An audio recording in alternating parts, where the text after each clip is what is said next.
Buenas tardes. Muchas gracias a todos y todas por venir. Bueno, este sería el primer encuentro del segundo cuatrimestre de la cátedra. Este año arrancamos, bueno, a principio del año, con este curso de la cátedra Che Guevara, que es Historia de las Revoluciones.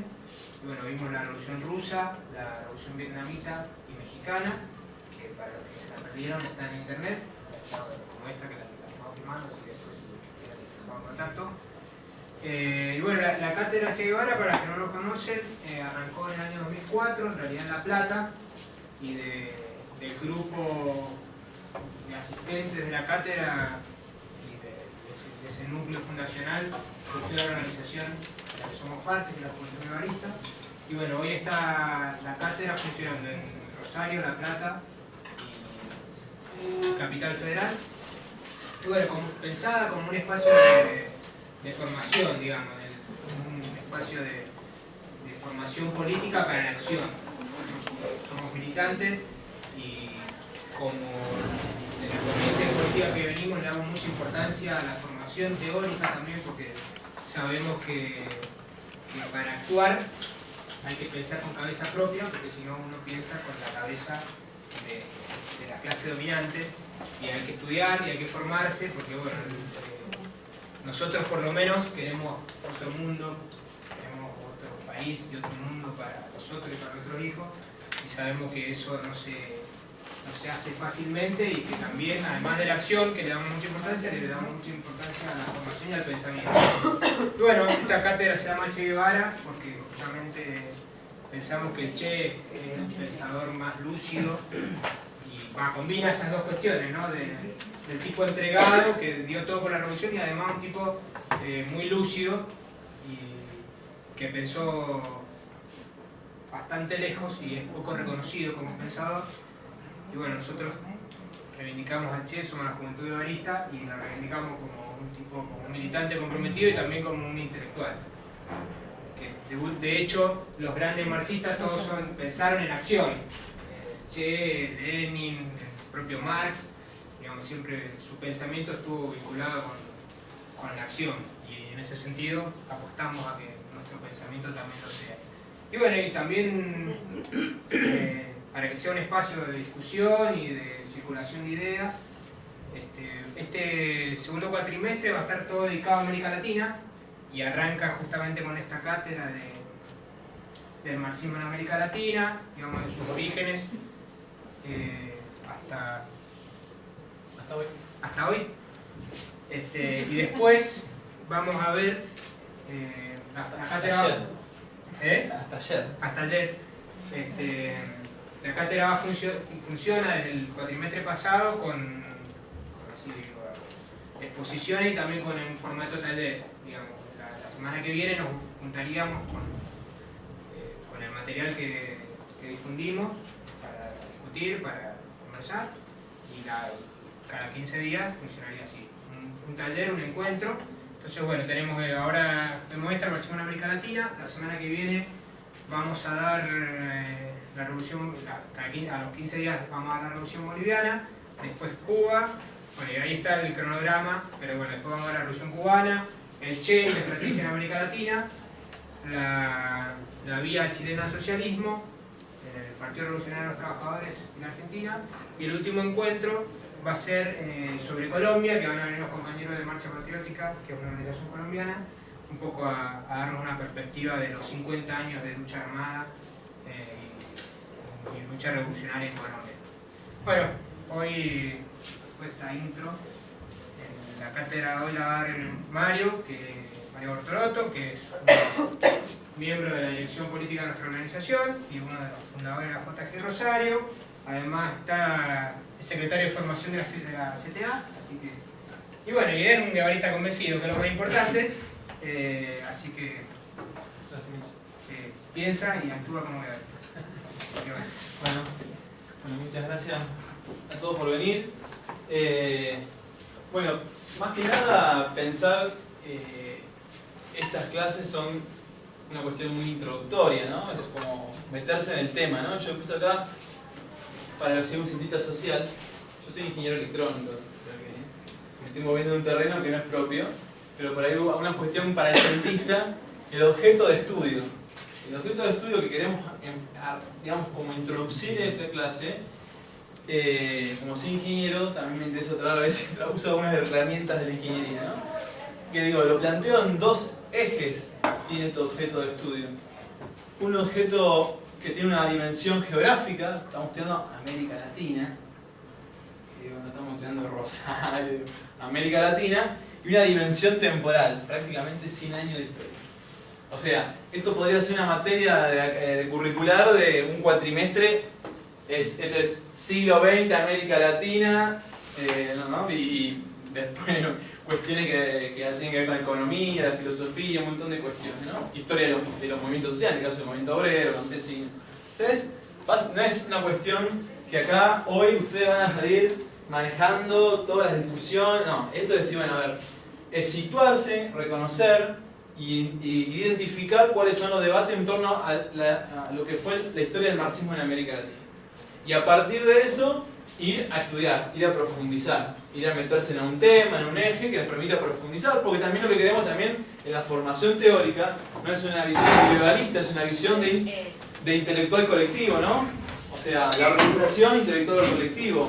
No podemos pensar todo uno, todas las cosas todo uno solo. Es un pensamiento que tenemos que construir colectivo y por eso también nos organizamos. Por eso la cátedra Che Guevara también estimula, motiva e inspira a organizarse, porque es la forma también de tratar los problemas. Y más, inclusive, nos estamos formando para la acción, con lo cual también requiere un nivel de compromiso de estudio especial.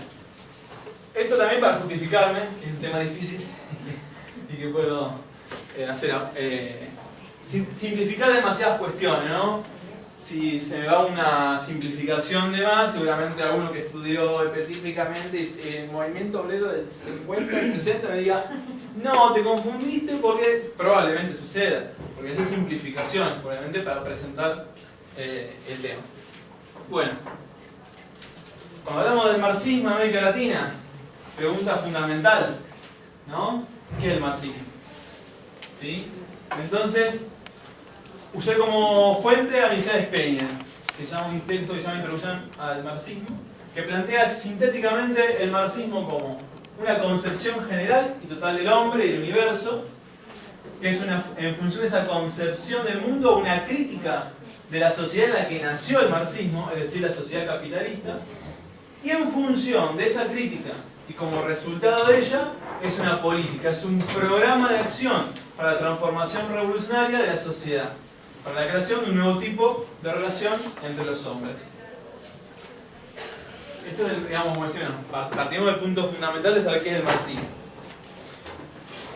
Bueno, uno de los problemas centrales del marxismo en cuanto al programa político es la cuestión del poder, ¿sí? Porque para poder superar la sociedad capitalista, primero hay que destruir el poder de clase que la sostiene y luego llevar el poder a la clase que impulsa el programa por la construcción de la nueva sociedad socialista. El marxismo realiza un análisis de la estructura económica social de un determinado país, de un continente, establece cómo está integrada esa formación social, o sea, analiza las diferentes relaciones de producción. Dirán, esto lo pongo así bien en cuestión porque son cuestiones conceptuales muy abstractas en su planteo y que es algo que voy a volver permanentemente. Ahora estoy solo enunciando, ¿sí? Nada más la estoy como presentando para después trabajarla y manejarlas permanente y continuamente en todo mi relato de la charla. A ver, ¿a qué se refiere a relaciones de producción? ¿Sí? Esquemáticamente, de manera ejemplificadora, la relación de producción capitalista se establece en la relación entre capitalista y trabajador asalariado. La relación de producción feudal entre señor feudal y siervo. La relación de producción esclavista es esclavista-esclavo, ¿sí? La relación de cómo se plantea la producción entre los seres, entre los hombres en la sociedad humana. Entonces, y acá está una cuestión que vamos a tratar prácticamente todo el tiempo. A partir de ese análisis se concluye acerca del carácter que debe tener la revolución y qué clase debe llevar adelante esa revolución. Entonces los marxistas plantean, bueno, hacen un análisis de la formación social y económica en el mundo, en un continente, en un país, y definen, bueno, las relaciones de producción dominantes, las secundarias, y en función dicen, bueno, la relación de producción fundamental es la feudal. Por lo tanto, el carácter de la revolución es una revolución democrática burguesa, que desarrolla el capitalismo. Y la clase principal que tiene que llevarla es la clase burguesa. Después, bueno, las relaciones secundarias y demás, y ahí estará en todo caso, va a haber algo intrínseco que está en esto también, es la discusión del carácter de la revolución, es la estrategia de poder. O sea, lo que decíamos antes, el problema del poder. Así, bueno, si queremos llevar adelante la revolución, como dije recién, burguesa, democrática burguesa, bueno, ¿cómo lo va a hacer esa clase social? ¿De qué manera? ¿Cómo va a destruir el poder de la clase que domina, la clase en términos gramscianos, ¿no? La clase dominante que se beneficia de esa relación de producción, en este caso feudal?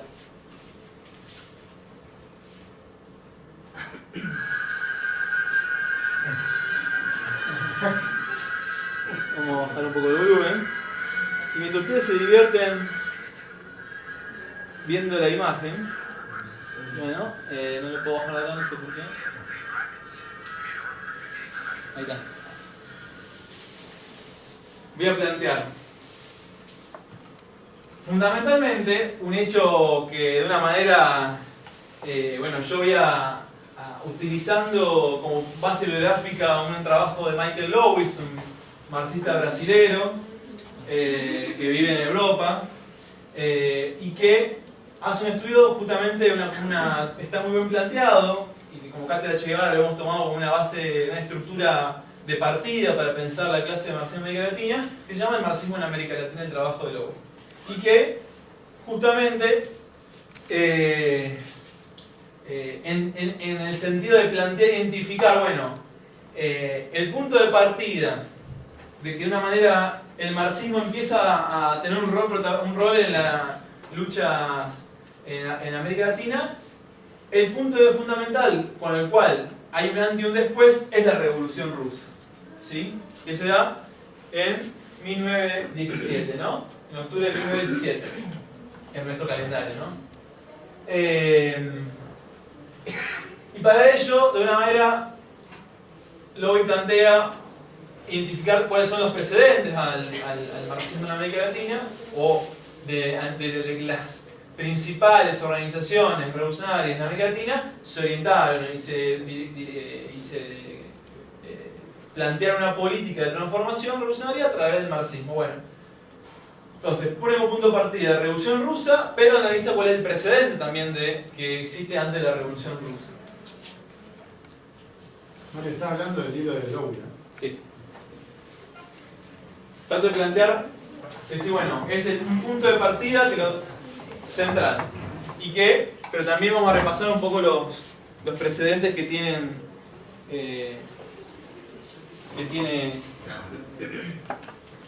la Revolución Rusa. Algunas imágenes, a ver. Esto para mí también es una forma de apoyo. Ahí se lo ve a Lenin, Trotsky con los guardias rojos. Ahí está. Es una reunión de lo que era la hora Internacional Comunista. Porque bueno, ¿qué pasa?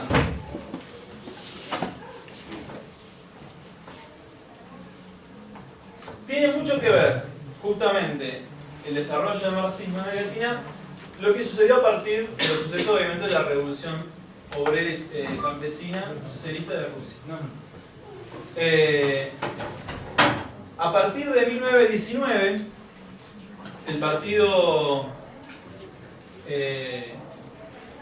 bolchevique en el poder se plantea justamente una cuestión fundamental que el marxismo, desde su origen, y que en todo caso el leninismo comprende cabalmente del marxismo, es que para, digamos, destruir el capitalismo, la revolución debe ser mundial, se debe derrotar a lo que el Lenin mismo caracterizó, que era el imperialismo, la fase superior del capitalismo, y que justamente para el triunfo del comunismo, la revolución debía ser mundial.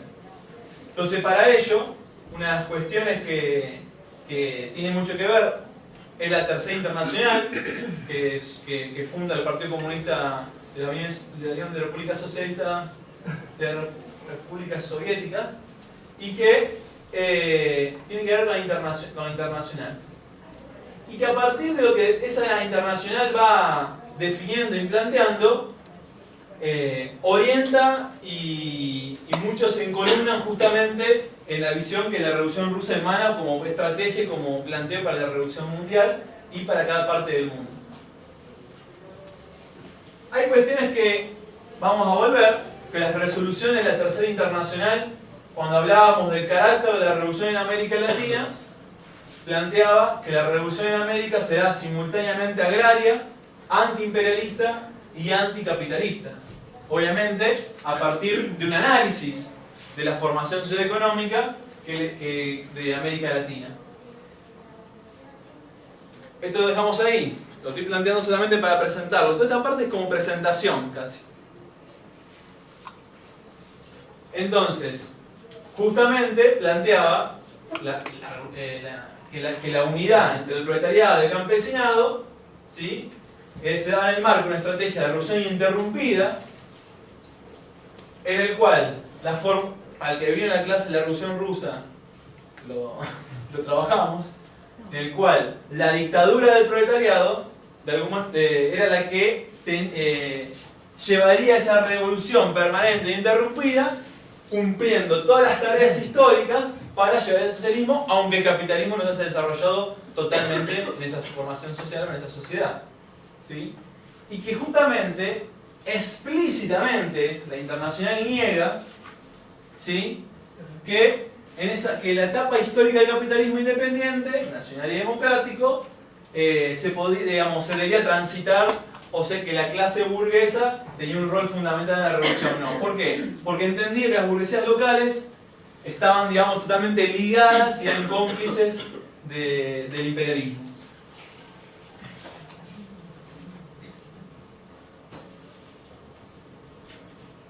Bueno, Lowe también, y nosotros agregamos una cosa más, hace una periodización del marxismo en América Latina. Insisto, lo anterior no quede que lo tiré así, pero para que voy enunciando cuestiones fundamentales que después voy a utilizar permanentemente. Pero digamos, el punto de partida es ese, eso plantea, digamos, la línea mundial del marxismo, el marxismo triunfante, revolucionario, está planteando eso para América Latina, fundamentalmente, carácter de la revolución y estrategia de poder, fundamentalmente, que obviamente plantea, inclusive la estrategia de poder es la que llevaron en la revolución, la enseñanza de la Revolución Rusa. Todas las resoluciones de la Internacional Comunista plantean la estrategia de poder, es la que hay que plantear de la rusa. Y bueno, entonces Lowe plantea una periodización del marxismo en América Latina. Caracteriza un periodo revolucionario que se da desde la Revolución Rusa hasta 1935. Que como hechos fundamentales son de ese fin de ese periodo son la insurrección de Salvador y la de Brasil, que vamos a verla después. Un periodo reformista que va del 35 hasta la Revolución Cubana, ¿sí?, que en todo ese periodo está hegemonizado por la mirada ortodoxa estalinista de los partidos comunistas. Después un nuevo periodo revolucionario que se abre con la Revolución Cubana, ¿sí?, y que se caracteriza como el fin de la derrota de las revoluciones armadas en el continente. Y nosotros agregamos un cuarto periodo, lo que escribe hasta 1980, con lo cual no vive ese periodo, que es un profundo periodo contrarrevolucionario, ¿sí?, que digamos que la última expresión de ese periodo es la caída del muro, la derrumbe del muro y la caída del campo socialista principalmente. Ahora, esta cuestión digo hasta el presente, nos atrevemos a plantear que hacia finales de los 90 y principios de este nuevo siglo, ¿sí?, aparece un nuevo periodo. Que obviamente la idea al final es tratar de, a partir de intercambio de ideas, caracterizarlo, ¿sí?, a partir de, bueno, de una mirada rápida sobre lo que fue los periodos anteriores. Bueno, antes de entrar en eso, no miren allá, no le presten atención. porque hablaba de la Internacional Comunista, ¿no? A lo mejor no se ve, pero yo es mi forma de acordarme. ¿Qué pasa? Previo a la Tercera Internacional, hasta la Primera Internacional, fundó Marx, ¿no? La que fundó Marx en 1881, por ahí. Buenas tardes.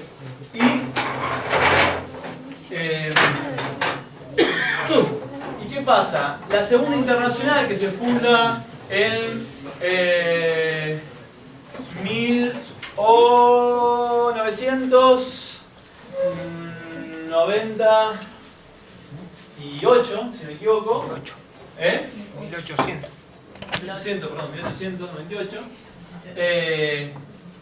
Entra en crisis fundamentalmente a partir de su posicionamiento en la Primera Guerra Mundial, ¿sí? Que los partidos, las organizaciones que integran esa internacional toman una posición chauvinista, patriótica, se acercan a la burguesía y entonces se ponen a que se maten entre obreros y obreros en esa conflagración que no es más que la disputa de los mercados mundiales por las potencias capitalistas más desarrolladas. Entonces, en 1915 se da la conferencia internacional en Zimmerwald, Suiza, donde grupos socialistas internacionalistas, la mayoría de ellos de la ala izquierda de los partidos socialdemócratas, porque todos los partidos obreros de Europa se llaman partidos socialdemócratas, el socialdemócrata ruso, el alemán, holandés, bueno, etc. Y entonces esto se plantea una posición justamente en contra de la guerra. Fundamentalmente el encuentro tiene que ver con generar un espacio internacionalista revolucionario que se oponga a la guerra y que de una manera denuncie la traición a los objetivos de la clase obrera, de los partidos chauvinistas y patriotistas, patrioteros que se ponen del lado de la burguesía en la guerra.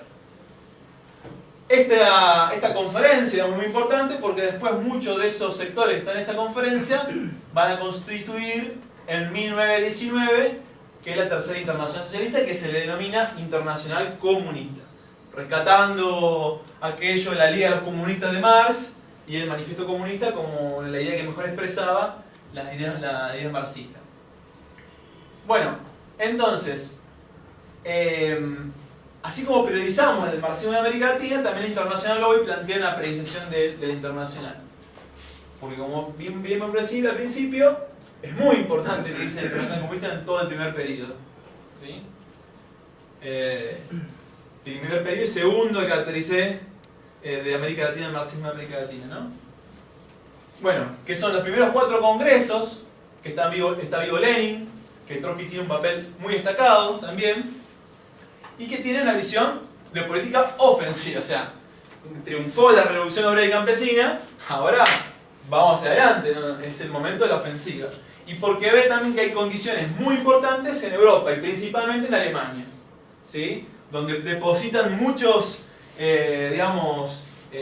expectativas, no en el sentido de expectativas idealistas, ¿no? O sea, en expectativas concretas de que triunfe la revolución fundamentalmente de Alemania, y como decía por ahí Lenin, hoy el país más avanzado es la revolución socialista en Rusia, pero como triunfa la revolución socialista de Alemania, se verá que esté más adelante que Rusia, por el desarrollo de Alemania, ¿no?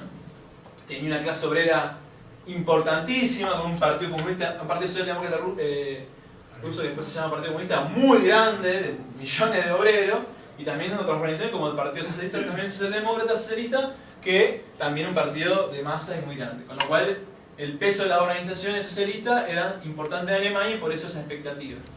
¿Y por qué qué pasó? Después de la Primera Guerra Mundial se abre un periodo muy fuerte de recesión, de crisis después de la Primera Guerra, que genera una situación de condiciones que definen una situación revolucionaria en Europa, fundamentalmente en Alemania y Italia. Entonces, este periodo, ¿sí?, tiene una visión internacionalista de la revolución y que plantea que tienen que estar dirigidas esas revoluciones por el proletariado para poder avanzar hacia el socialismo, ¿sí? Sobre ese periodo en realidad no habla mucho en los congresos. Uno va a los documentos que los podemos subir, porque yo los recomiendo, que son muy interesantes de estudiar. Está sintetizado, o sea, si no se quieren leer los 59 tomos de Lenin, el quehacer, de toda la revolución, todo, bueno, léanse los documentos del Congreso Internacional. Pues está sintetizado y masticado todo ese conocimiento que construyen los revolucionarios rusos de su experiencia. Y Lowin, que en realidad yo lamentablemente para esta clase, en realidad repasando cosas anteriores, me confié en Lowin. O sea, dije, bueno, Lowin dice que sí habla de América Latina, la internacional, y dice que hay que hacer, para América Latina, que plantea la internacional, que hay que hacer una revolución democrática, agraria, antiimperialista y socialista, como dije al principio, ¿sí? Que plantean que la combinación de las tareas democráticas y antiimperialistas también deben culminar eso en una revolución socialista. Bueno, yo dije, bueno, a ver, Lowin, guevarista, yo trotskista, ahí confío un poquito, no, mentira. Digo, me interesaba ver cómo lo planteaba. Bueno, no dice en ningún lado. ¿Qué pasa? Lowin dice en el texto de él, cita dos documentos que son de un comité ejecutivo de la Internacional. Les puedo asegurar que estoy la semana perdiendo tiempo buscándolo y encontré en la página de marxist.org, en realidad en inglés, está toda una cantidad de documentos de la Internacional. ¿Qué pasa? Toda esa recopilación es alguien que recopiló y seleccionó. Y lo único que le interesó fue Europa. Con lo cual no encontré, por lo menos en internet, en las fuentes más importantes, no encontré los documentos. Así que ahí confía en Lowin. En este caso, en nuestra fuente bibliográfica de Lowin, que plantea esto para América Latina. Igual se puede deducir de los análisis que hace de la situación mundial y demás, la Internacional Comunista, que va por este lado, eso sí. Pero me interesaba ver el análisis más preciso de que hace la Internacional Comunista. Y después dos periodos más. Uno que es a partir de la muerte de Lenin, Stalin se empieza a hacer del poder del Partido Comunista de la URSS y ya Trotsky inclusive empieza a perdió el buró político del partido, empieza a ser desplazado y aparece la tesis fundamental de socialismo en un solo país. Esto tiene que ver con la derrota de las insurrecciones en Alemania, en Italia, muy duras, son muchas insurrecciones impresionantes, que ahí como dice Daniel De Santis, que quería estudiar e investigar por qué son derrotados semejantes partidos con una inmensidad de gente, de obreros y demás, que no puede comprender cómo fueron derrotadas, cómo no pasaron a la lucha armada, dice, ¿no? Y ahí rescata un poco la idea siempre también de esto de las concepciones, ¿no? Las concepciones políticas, en las cuales se forman esas organizaciones también. Ahí está la crítica del Che, que criticaba en ese caso el Partido Comunista de Cuba, antes de la Revolución Triunfante de Cuba, que decía, los comunistas están preparados para aguantar tortura días enteros, pero no están preparados para saltar un nido de ametralladoras. ¿Sí? Una crítica en el sentido que exalta el coraje, la templeza y demás, pero no están preparados en su concepción y en su preparación para una cuestión ofensiva, o sea, para cambiar la situación de lucha a una situación mucho más de guerra civil o de guerra revolucionaria. Entonces, bueno, tiene que ver con eso, un reflujo, son masacradas las insurrecciones, también la revolución en China, no hay que olvidar, ¿no? La revolución también que se dan, las insurrecciones en China también son masacradas. Entonces, bueno, tiene que ver con esto, decir, bueno, a ver, tenemos un solo país. ¿Qué pasa? Bueno, hubiese sido una cuestión táctica importante. El tema es que esa después de la cuestión táctica se convierte ya en una mirada estratégica, de estrategia política, la del socialismo en un solo país. Entonces, este es un segundo periodo, ¿no? Que incluso hasta este congreso, porque esto está un poco medio difuso en el sentido que, bueno, ¿qué pasa? Se baja una política ofensiva de la internacional, ¿sí? Eso como usted la primera lectura, dice, bueno, no vamos por la revolución mundial, vamos por defender el socialismo en la URSS, ¿sí? Vamos a pensarlo como que no, de hecho no es reformista, porque sigue teniendo en sus planteos tácticos una política de carácter ofensivo y todavía pensando en insurrecciones, pero no de manera tan abierta.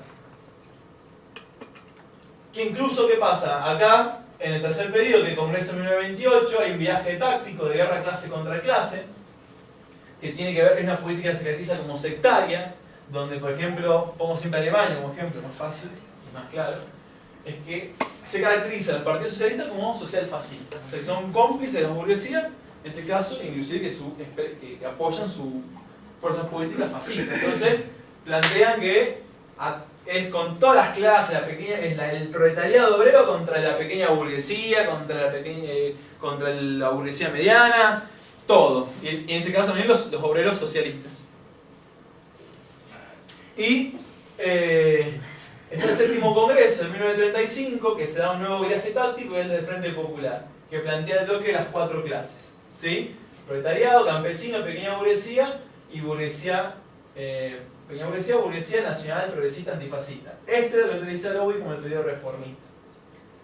Y después, vamos a ver también, es la disolución internacional que se da en mayo de 1943, que se da en el marco de las alianzas y acuerdos con los yanquis contra el nazismo y el fascismo en Italia, y también los japoneses,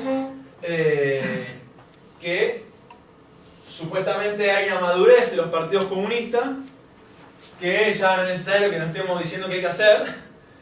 Y bueno, lo que la lectura también es que en ese acuerdo de Teherán, es que de los aliados, es que bueno, para que no haya rispidez con los países aliados que van a enfrentar a los fascistas.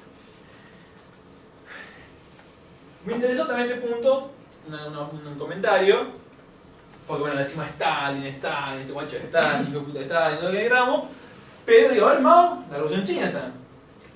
¿Qué dice Mao? Mao, ¿qué dice en ese momento? Me sorprendió que Mao defendiendo toda esta cuestión, ¿sí? Diciendo, ya los partidos comunistas, el Partido Comunista Chino hicimos casi todo solo. A ver, vamos a ver por qué también tenía también esa espalda Mao, que resolvió un problemita bastante importante de estrategia de poder, pero diciendo, ya no necesitamos más tampoco la internacional, está perfecto, se disuelva. Fundamentalmente toda esta tesis de la madurez del Partido Comunista, ya nadie tiene que apadrinar el desarrollo del Partido Comunista. Ya después del primer internacional, ahora hay un montón de partidos comunistas fuertes, consolidados en el mundo y ya no es necesario esa internacional comunista. ¿Listo?